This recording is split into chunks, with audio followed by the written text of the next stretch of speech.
I dress deliberately, a charcoal slim-fit suit, going for a composed, authoritative look. I arrive and set flowers by Wendy's bedside. My voice comes out low and smooth. "Wendy, how's the arm?" Wendy puts down her phone. "Much better, Marcus. The doctor says I can go home tomorrow." I settle into the chair beside her and adjust my cuff. "That's good. Your boyfriend didn't come today?" Wendy smiles, soft and sweet. "He's at work. We're both part-timing to ease the financial load." I nod and keep the conversation light. I pull out my phone, glance at it, and act startled. "How is my phone already dead?" Wendy points to the bedside table. "There's a charger here, Marcus." I take the charger and deliberately lean over to plug it in. My body hovering just above hers, deliberately close. By the time I straighten up, her face is bright red. Genuinely innocent, I think to myself. Out of the corner of my eye, I catch Naomi in the doorway, watching me with a deep, measured gaze. When did she get here? She saw the whole charger. Stunt. That's awkward. My smile goes hollow. "Dr. Naomi, what brings you here?" Naomi steps in, calm as ever. Covering a shift, she checks Wendy's injury and gives a few brief instructions. I stand to the side watching, feeling oddly guilty. Naomi has always been a little different to me. In my past life, the only thing that ever connected us was working together against Lydia. Before that, we were strangers. She never wronged me. And in the end, she was the one who searched for doctors on my behalf. She gives me a look. "Step outside with me." I get up reluctantly. Naomi leads me to her office.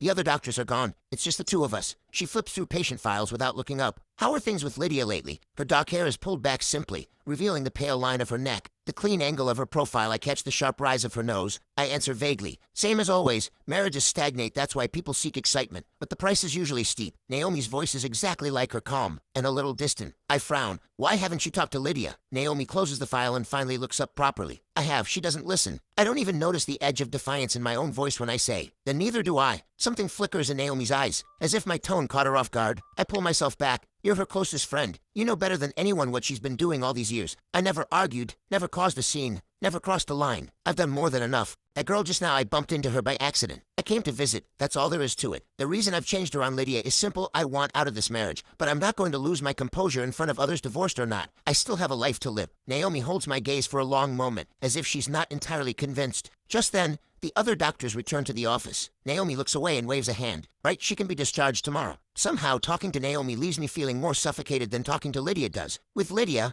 I've thrown caution to the wind. The worst that happens is divorce, and that's what I'm waiting for anyway. But with Naomi, I feel like I've been caught. Like something I shouldn't have done has just been found out. After leaving Naomi's office, I was planning to head back to Wendy's room to keep working that calm, refined impression I'd been building. But I stop, and I turn and go straight back to Naomi's office. I sit across from her and lower my voice. "Dr. Naomi, would you like to grab dinner? I've had a lot on my mind about my situation with Lydia lately. I'd like to talk it through with someone." As if that's the real reason. What I actually want is to get Naomi and Zane in the same room as soon as possible. Naomi looks at me, mildly surprised. The two of us, we've never even had a proper greeting before, let alone a meal. But this touches on her close friend's marriage, and she understands how much is at stake between the two families. After a moment's thought, she agrees. "All right, tonight works. I'm free." I pull up my phone with enthusiasm, open my contact QR code, and hold it out to her. "Perfect. I know a place. The coffee there is incredible. Add me, and I'll send you the location." Naomi glances at the code, then picks up a pen and holds it out. "No thanks. Write it down." I stare at her. She's serious. Absolutely old-fashioned. I take the pen without a word. I scrawl the address on a scrap of paper. I set the pen down with a smile. "The Rendezvous Cafe, 8:30 tonight." I walk out in a genuinely good mood. At 8 o'clock tonight, Naomi won't find me at that cafe. She'll find Zane.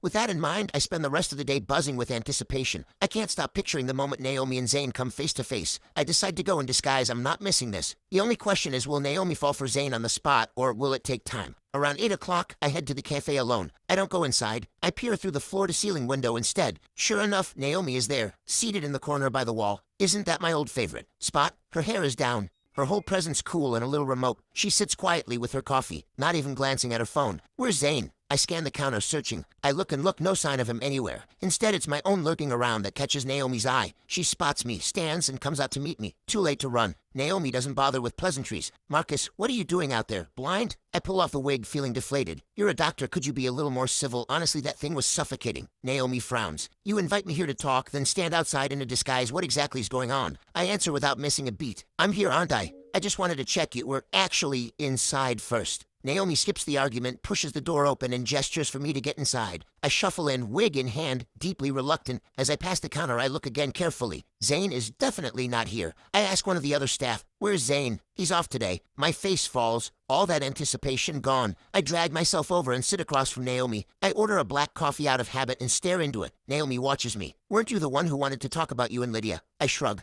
"Change my mind. Let me get this coffee, then you should head home and get some rest." The words are barely out of my mouth before I feel the chill coming off her. Her gaze is sharp, a match for Lydia's on a bad day. "Are you messing with me?" she says, flat and cold. I spread my hands. I'm not. I just realized there's not much to say. Everyone already knows I've been in love with her for years. She didn't care before, she doesn't care now, and she's not going to care later. What is there left to discuss? If you really want to help, go talk her into signing the divorce papers. Naomi stares at me without blinking, as if measuring how much of that she believes. Her gaze makes me uneasy. I pretend to study my coffee. Naomi finally speaks. This wasn't an ordinary marriage. Your family's made a deal. I don't need to spell that out for you. Without a serious reason, a divorce isn't going to happen. Lydia won't agree to it. I sigh. You know her well. She says the same thing. Like-minded through and through. Naomi says nothing, just takes a quiet sip. I don't feel like talking anymore. Zane's not here anyway. I'm just a side character, no need to spend extra time with the lead. We sit in silence for 3 minutes, drinking. I get up to pay. Naomi stands too and reaches out to stop me. Let me. I don't argue. Buying its pocket change for her anyway. While Naomi's at the counter, I slip away in a flash and drive off. At the intersection, as I turn, I catch her in the rearview mirror. She's just stepped outside, watching the direction my car disappeared. I shake my head and sigh quietly. Naomi is fated to always be one step behind Lydia. I've tried to help her twice now, both times failed. Whatever pulls Lydia and Zane together must be forged in steel. Trying to push Naomi toward Zane feels like a waste of effort at this point. I should let it go. Just 10 more days. I can wait. Just as I expected, Lydia doesn't come back for the entire week that follows. We go back to how things were: no contact, no visits. I'm at peace with that. When Wendy is discharged, I go to pick her up. I take her and Zane out for a meal. Then it's back to the grind, sharpening my painting skills. Years of neglect, time to bring it all back. 3 doses of herbal medicine a day. Plus Linda's cooking. I've actually put on 2 pounds. At a get-together, Jason slaps me on the shoulder. Marcus, what have you been taking? You look incredible. I laugh, glowing. Herbal medicine working on my constitution. Eating more to gain weight. Turns out it actually works. Sean feigns outrage. Stop showing off. We're all trying to lose weight over here, and you're out here deliberately trying to gain it. Aaron gives Sean a pat. Yours is happiness, wait, be grateful. Sean's girlfriend is a great cook. She's been feeding him well, and it shows. Sean shakes his head smugly. Jealous? That's what you get when you date someone who can cook. Something suddenly occurs to me. Sean, next time you've got a good gig lined up, bring me along. Sitting at home is driving me crazy. I need to build something. Sean looks at me, surprised. You actually want to get involved?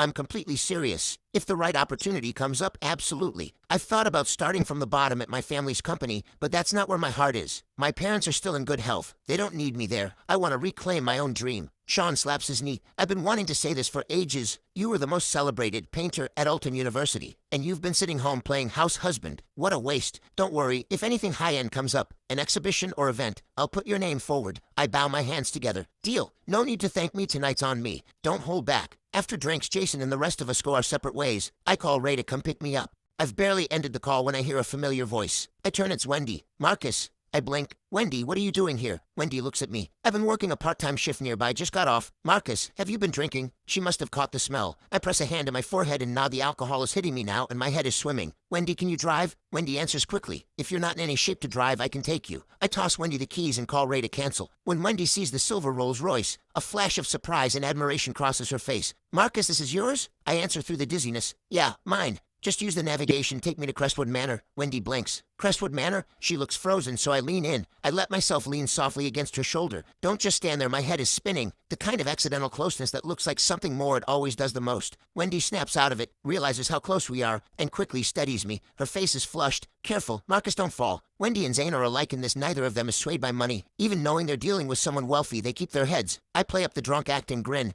Wendy, you're too kind. Your boyfriend is a lucky guy, unlike me. Failed marriage, nothing to show for it but money.